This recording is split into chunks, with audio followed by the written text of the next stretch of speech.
Fala, meu povo! Tudo bem com vocês? Me diz se tem jeito melhor de começar um vídeo do que deitadinho nessa poltrona super confortável aqui da sala VIP do Kinoplex. Impossível, né? E aí, galera, como é que vocês estão? Sejam bem-vindos ao canal Smart PG. E eu tô aqui diretamente da sala VIP do Kinoplex pra gente bater uma resenha sobre Gladiador 2, o segundo ato do filme de Ridley Scott, do diretor que se consagrou aí com diversos filmes e principalmente com Gladiador. Um filme extremamente reconhecido, cara. Ganhou diversas premiações, inclusive de melhor ator para Russell Crowe e de melhor filme. Então, é um filme que você pode ter certeza que é um clássico. É um filme, sabe, aqueles épicos mesmo, aqueles filmes que realmente te levam para o cinema, fazem as pessoas terem uma experiência incrível. E o mesmo pode ser dito de Gladiador 2. Inclusive, a história é muito parecida, cara. A história é muito parecida. Assim, toda a trama dela, toda a vivência do personagem, do nosso personagem principal aqui, que é o Lúcio, né? A gente conhece ele lá do primeiro filme, mas aqui ele é interpretado...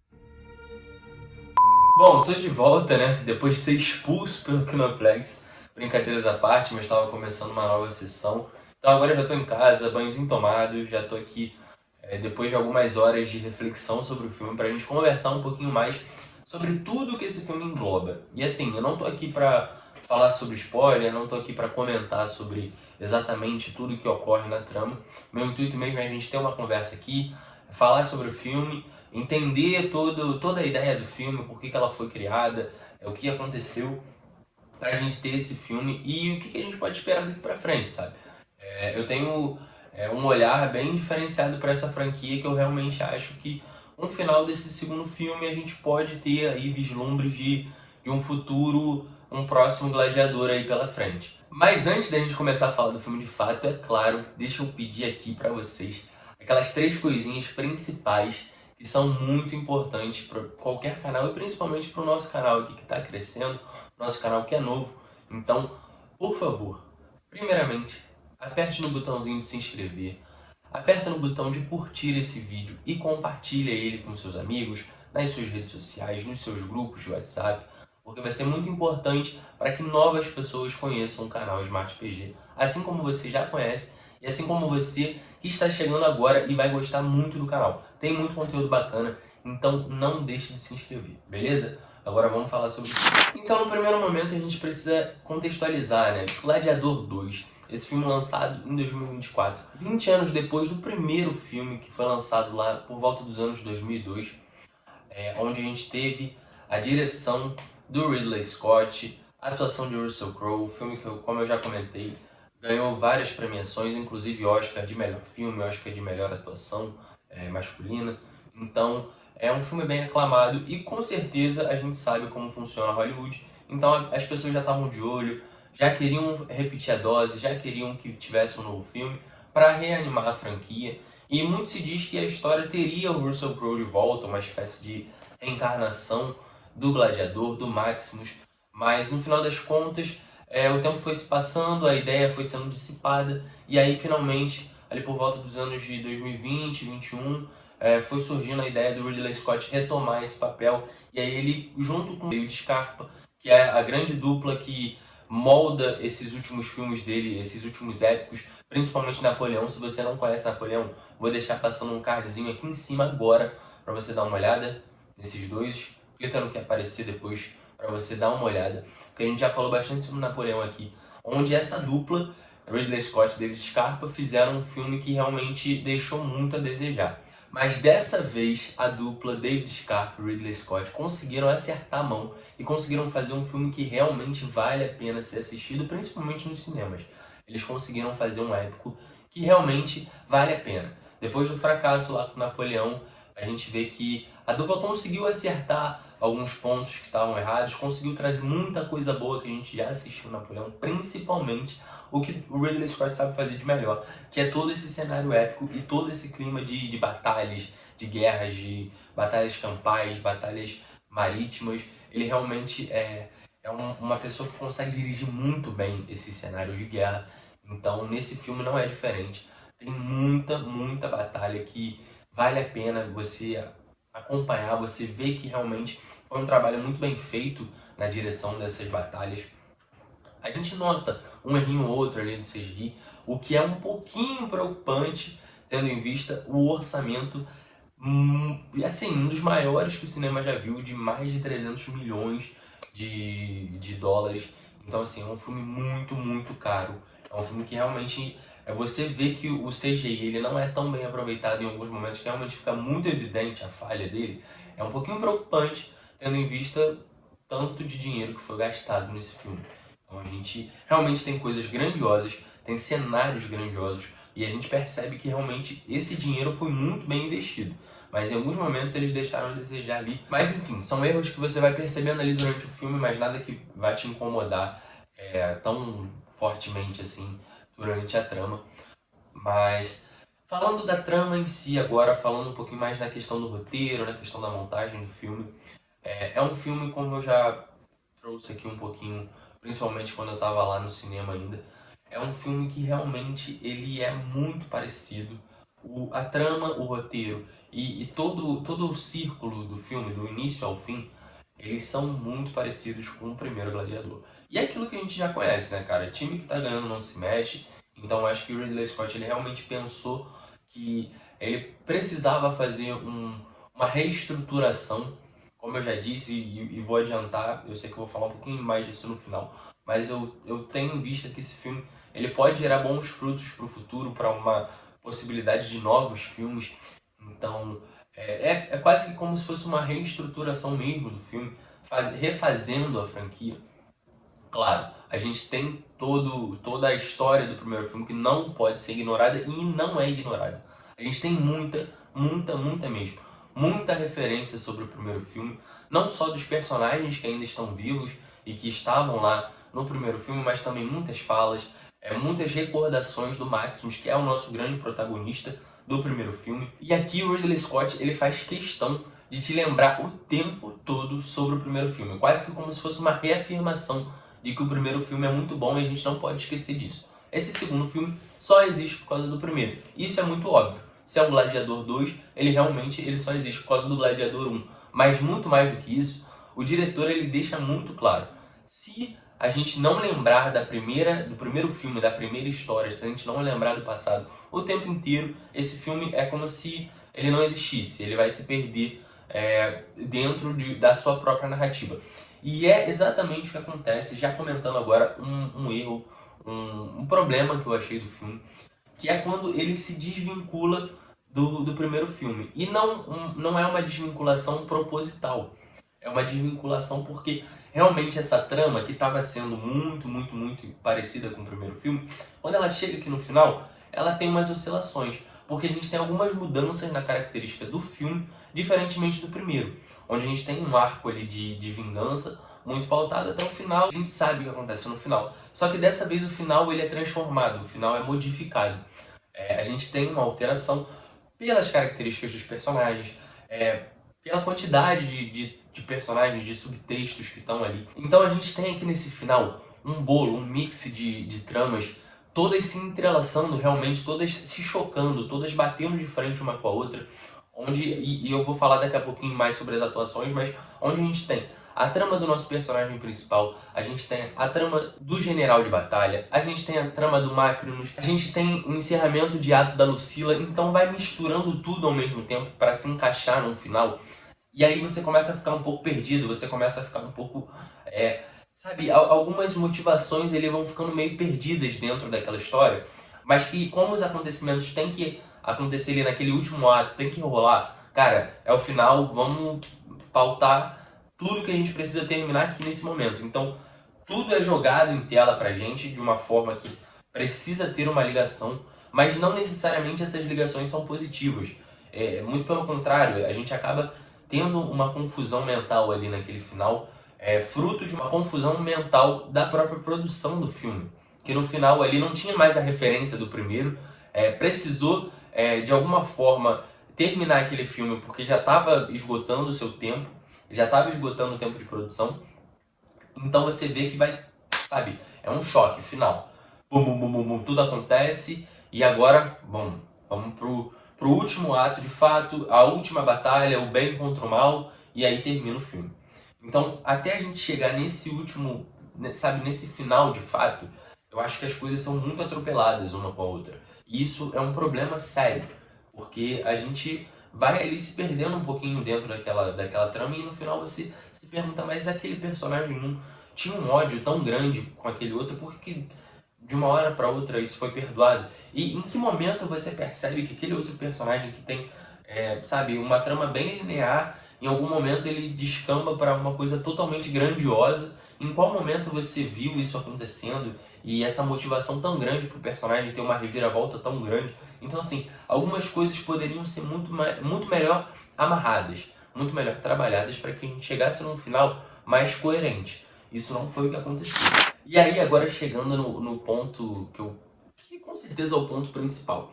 É o ponto que é inegável, a gente não tem como não comentar sobre isso. E eu acho que bate muito com toda essa questão do final e essas pontas que às vezes não ficaram tão bem amarradas. Mas tem um problema. E eu vou te dizer que o problema não é o Ridley Scott, não é o David Scarpa, não é o roteiro, não é a montagem.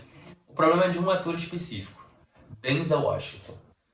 E agora você está me perguntando por que o Denzel Washington é um problema nesse filme. Ele realmente é um ator que destoou muito, a atuação dele foi tão ruim. Como assim? O que você quer dizer sobre isso? Como que você tem coragem de dizer que Denzel Washington é o ponto ruim do filme? E aí eu te explico por quê. Porque ele é muito, muito bom. Esse é o ponto. Denzel Washington, ele carrega o filme nas costas. Só que o personagem dele não deveria ser tão grandioso. Então vocês entendem o que eu quero dizer? O Denzel Washington, ele tem uma atuação que aumenta tão exponencialmente o seu personagem que esse personagem não pode ser escanteado. Esse personagem que vem numa trama totalmente linear, você entende ali nas subtramas por que ele é daquele jeito, todas as suas atuações, mas ao mesmo tempo você vê que ele é um personagem muito dúbio, no sentido das relações pessoais, que ele vai conquistando as coisas na surdina ali, meio que um sedutor, que você não entende muito bem o que ele está fazendo, mas a virada de chave para ele se tornar o vilão no final do filme, para se tornar o principal antagonista, como eu digo, em algum momento ficou faltando um pouquinho de escopo ali para a gente entender e amarrar aquela ponta. Em que momento a gente percebe que durante o filme a gente já via que ele tinha essa intenção de se tornar algo muito maior dentro do filme. Só que isso é uma questão que não aconteceria se fosse qualquer outro ator, mas é o Denzel Washington. É simplesmente a realeza de Hollywood. Ele é um ator assim fenomenal, ele vai carregar o filme sozinho e o personagem dele teve que ser grandioso por causa dele. Se não fosse ele, o personagem dele provavelmente seria um personagem importante na trama, como ele estava sendo, mas que não teria todo aquele desenvolvimento no final e toda aquela grandiosidade. Mas é o Denzel Washington, cara, você não pode escantear ele. Se você tem ele num filme, você tem que aproveitar até o último segundo dele naquele filme. E é o que o Ridley Scott faz, e faz assim, porque ele precisava fazer. Talvez o roteiro ele tenha sido preparado para que esse ator que fosse fazer o Macrinos fosse outro ator. A partir do momento que você bota o Denzel Washington, cara, você vai ter que levar esse ator até o final. Você vai ter que levar ele até o último ato. E aí também é um problema no filme, porque aí a gente tem uma competição desleal com o Paul Mescal. E assim, eu não quero falar mal do Paul Mescal, porque realmente é uma atuação muito boa do Paul Mescal. A gente vê uma versatilidade na atuação dele. Se você comparar o Paul Mescal em After Sun e o Paul Mescal em Gladiador 2, ele realmente é um ator muito impressionante. É um ator novo, é um ator jovem, que está crescendo em Hollywood, mas que mostra que realmente ele tem muita versatilidade, ele pode fazer papéis totalmente diferentes. Mas a gente há de convir que um personagem como um gladiador, assim como a gente viu em Russell Crowe, são personagens com mais facilidade de serem interpretados. Eu acho que a gente pode elencar aqui diversos atores que poderiam ser um gladiador. Um exemplo disso, um próprio ator que faz parte do elenco desse filme, que é o Pedro Pascal. Ele consegue interpretar o general de guerra Marcos Acacius com uma facilidade muito grande. E ele seria um ator que poderia fazer um gladiador, ele poderia ser o rosto principal. Ele poderia ser, eventualmente, um Lucius nessa história. O difícil mesmo é você ter um Denzel Washington como um Macrinos. Então, realmente, a competição fica desleal, cara. O Denzel Washington, ele carrega o filme. Quando ele bate de frente com o nosso protagonista, o Lucius, interpretado pelo Paul Mescal. A gente vê que realmente é um banho de atuação em qualquer outro.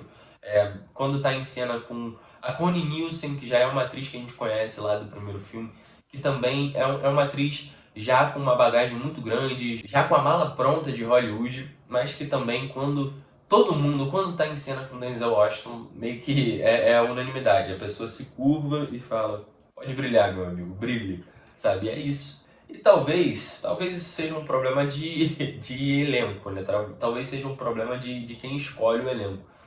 Talvez o Denzel Washington, ele nesse filme, ele não seja a pessoa ideal, porque ele realmente acaba ofuscando todos os outros personagens. E assim, o Lucius é um personagem muito bom, é um personagem que vale a pena assistir, e eu acho que faria sentido um terceiro filme a gente ter mais destaque, porque com o final do segundo filme a gente sabe que não vai ter mais tanto essa competição desleal para ele. Então é uma boa oportunidade para o Paul Mescal, para ele crescer, é uma boa oportunidade para o personagem Lucius crescer, é uma boa oportunidade para Ridley Scott e companhia tentarem levar adiante aí o seu épico, que, cara, vale a pena ser assistido. A gente tem todo o contexto histórico que a gente já sabe, a gente já comentou sobre isso em Napoleão, a gente já sabe como foi em Gladiador lá há muitos anos atrás, quando o filme foi lançado. O Ridley Scott, ele não é uma pessoa querida entre os historiadores, porque ele realmente deixou o livro de história de lado quando ele estudava. A gente já sabe que os americanos eles não têm muito apreço pelo estudo, principalmente de história e geografia, né? Mas o Ridley Scott, ele é a personificação dessa americanização do estudo. Ele realmente deixa de lado qualquer questão geopolítica, geográfica, histórica. Ele não faz questão nenhuma de assistir, de ler, de saber, de entender. E o filme dele também não faz questão nenhuma de mostrar nenhum compromisso com a veracidade dos fatos que a gente tem da história. Então, é um problema, a gente sabe que é um problema, mas assim, eu não quis basear esse filme pela história, e sim pelo que foi o primeiro filme. Então, se a gente juntar os dois filmes, não é um épico igual a Gladiador 1. Gladiador 1 é um clássico e isso não vai mudar. Mas o Gladiador 2 foi um filme que chegou perto. Conseguiu trazer aquela emoção que a gente assistiu no primeiro filme, conseguiu trazer ótimas atuações, como a gente teve no primeiro filme, conseguiu trazer uma trama redonda, que essa bolinha e esse redondo aí foi um pouquinho... Em alguns momentos deram uma furadinha na bola, mas conseguiram ali botar um silver tapezinho ali na bola e a bola voltou a encher de novo e virou um formato de bola de novo. Mas em algum momento ali a bola esvaziou um pouquinho, mas conseguiu fechar, conseguiu concluir esse ciclo. E aí, cara, como eu tava citando já sobre atuações, Paul Mescal, Denzel Washington são aqueles que mais se destacam ali, com Denzel Washington muito acima de qualquer outro. A gente tem o Pedro Pascal, que tem uma atuação que não me encanta muito, sabe, é uma atuação um pouquinho mais discreta, mas que, sabe, ele dá caldo ali do personagem, ele consegue interpretar bem. A gente tem a Connie Nielsen, que nesse segundo filme ela tem uma importância muito maior, ela tem tempo de tela muito maior, mas eu não sei se por uma questão de idade, por uma questão de muitos anos aí que se passaram no primeiro filme, mas eu não tive tanta identificação assim com a atuação dela. Eu acho que foi uma atuação boa para relembrar o primeiro papel, mas não me pegou tanto. E aí a gente tem também duas atuações que valem a pena ser destacadas, que é Joseph Quinn e Fred Heitinger. Perdão aí pela pronúncia, porque eu realmente não sei como fala Fred Heitinger. Não sei como é que pronuncia o nome dele. Mas eles interpretam os irmãos gêmeos imperadores, né? Imperador Geta e Imperador Caracalla. São os dois os principais vilões ali no começo da história, né? E que a gente vai entendendo um pouco melhor. Destaque maior para Joseph Quinn, que realmente mostra uma atuação muito boa. Ele tem poucos momentos de tela para brilhar, mas ele consegue brilhar em alguns momentos muito impactantes. Uma atuação que realmente também traz esse ponto positivo para o Joseph Quinn, que é um ator jovem aí, que já foi escalado aí para ser o John Storm, o Tocha Humana de Quarteto Fantástico, o próximo filme aí que a Marvel está desenvolvendo. Então ele está ganhando reconhecimento, assim como Paul Mescal, um ator aí muito jovem, um ator que está chegando aí com tudo em Hollywood. Então é bom ficar de olho. Enquanto o Fred também tem alguns momentos ali onde ele se destaca, mas assim, bem abaixo do Joseph Quinn. O Joseph Quinn realmente ele como esse antagonista ele conseguiu demonstrar em alguns momentos uma grandiosidade muito grande. Em algumas cenas ele realmente foi lá no alto, mas ele não teve tanto tempo para mostrar esse potencial. Mas é isso, galera. Eu acho que no final a gente tem um filme que realmente vale muito a pena ser assistido nos cinemas, numa tela grande, sabe? 3D ou não, Evolution, seja lá qual for a sala de cinema que você vai assistir. Eu assisti na sala do Kinoplex, então eu assisti numa sala muito confortável, como vocês puderam ver. Então eu faço essa propaganda porque a Kinoplex está comigo, a Kinoplex está sendo uma parceira muito boa para o canal. Então, se vocês quiserem ter a mesma experiência que eu, vá lá no Shopping Via Parque e vocês vão curtir bastante essa experiência numa sala VIP, beleza? Tamo junto, galera. Obrigado a quem ficou até o final. Se vocês quiserem, comenta aí. A gente pode comentar um pouquinho sobre detalhes do filme, falar um pouquinho mais sobre a questão de aspectos de spoiler, né? Comentar como foi o final, o que eu achei e tudo mais. A gente pode comentar sobre isso num próximo vídeo. Eu queria realmente falar sobre as questões técnicas nesse vídeo aqui, beleza? Beijão, até a próxima.